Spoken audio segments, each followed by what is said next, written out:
है कि जो बंगाल है वो महिला विरोधी, युवा विरोधी और लोकतंत्र विरोधी हम ही सरकार है। जेपी नड्डा जी जिस पार्टी के अध्यक्ष हैं उसी पार्टी की सरकार उत्तराखंड में है, उसी पार्टी की मिलीजुली सरकार बंबई में है, महाराष्ट्र में है।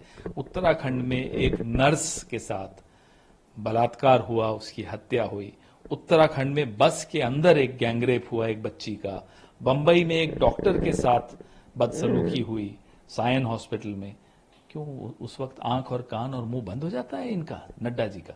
यही हमें इनके साथ दिक्कत है हमारी। मणिपुर पे मुंह नहीं खुलता, हाथरस पे मुंह नहीं खुलता। उन्नाव और कठुआ में तो बलात्कारी के साथ खड़े थे और यहां चले आए हैं राजनीति करने मुंह उठाकर। लेकिन सर की सुनवाई है, उस पर आपकी क्या प्रतिक्रिया है? देखिए, ये सुप्रीम कोर्ट हो, विपक्ष हो, मीडिया हो, पक्ष हो, हम सबकी ये जिम्मेदारी है कि जो भी मजबूत से मजबूत कदम हो सके वो उठाएं महिला सुरक्षा को लेकर, क्योंकि ये वाकई चिंता का विषय है कि कठोर से कठोर कानून होने के बावजूद ये घटनाएं बढ़ रही हैं, घट नहीं रही, रुक नहीं रही। एक नाम चंपई सोरेन पर आते हैं और लोगों को पता चलता है, लेकिन अब उन्होंने ट्वीट किया है कि अपमान और तिरस्कार के बाद मुझे अलग रास्ते ये चुनने मुझे पड़े। बात बताइए, कोई भी व्यक्ति किसी भी उम्र में अपनी विचारधारा के ठीक विपरीत काम कैसे कर सकता है?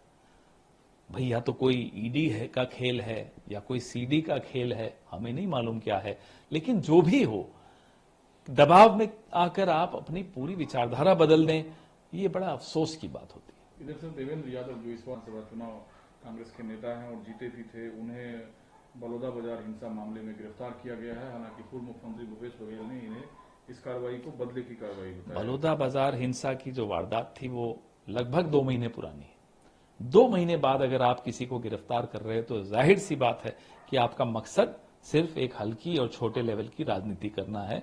देवेंद्र यादव जी के गिरफ्तारी का हम पुरजोर विरोध करते हैं। सर, आप लोग आने वाली विधानसभा है कि जो बंगाल है वो महिला विरोधी, युवा विरोधी और लोकतंत्र विरोधी हम ही सरकार है। जेपी नड्डा जी जिस पार्टी के अध्यक्ष हैं उसी पार्टी की सरकार उत्तराखंड में है, उसी पार्टी की मिलीजुली सरकार बंबई में है, महाराष्ट्र में है। उत्तराखंड में एक नर्स के साथ बलात्कार हुआ, उसकी हत्या हुई। उत्तराखंड में बस के अंदर एक गैंगरेप हुआ एक बच्ची का। बंबई में एक डॉक्टर के साथ बदसलूकी हुई सायन हॉस्पिटल में। क्यों उस वक्त आंख और कान और मुंह बंद हो जाता है इनका, नड्डा जी का? यही हमें इनके साथ दिक्कत है हमारी। मणिपुर पे मुंह नहीं खुलता, हाथरस पे मुंह नहीं खुलता। उन्नाव और कठुआ में तो बलात्कारी के साथ खड़े थे और यहां चले आए हैं राजनीति करने मुंह उठाकर। लेकिन सर की सुनवाई है, उस पर आपकी क्या प्रतिक्रिया है? देखिए, ये सुप्रीम कोर्ट हो, विपक्ष हो, मीडिया हो, पक्ष हो, हम सबकी ये जिम्मेदारी है कि जो भी मजबूत से मजबूत कदम हो सके वो उठाएं महिला सुरक्षा को लेकर, क्योंकि ये वाकई चिंता का विषय है कि कठोर से कठोर कानून होने के बावजूद ये घटनाएं बढ़ रही हैं, घट नहीं रही, रुक नहीं रही। एक नाम चंपई सोरेन पर आते हैं और लोगों को पता चलता है, लेकिन अब उन्होंने ट्वीट किया है कि अपमान और तिरस्कार के बाद मुझे अलग रास्ते ये चुनने मुझे पड़े। बात बताइए, कोई भी व्यक्ति किसी भी उम्र में अपनी विचारधारा के ठीक विपरीत काम कैसे कर सकता है?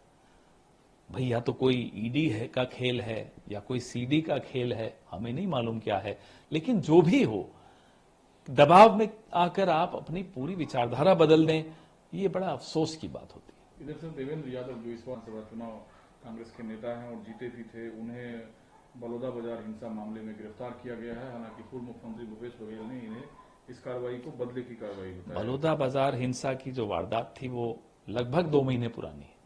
2 महीने बाद अगर आप किसी को गिरफ्तार कर रहे हैं तो जाहिर सी बात है कि आपका मकसद सिर्फ एक हल्की और छोटे लेवल की राजनीति करना है।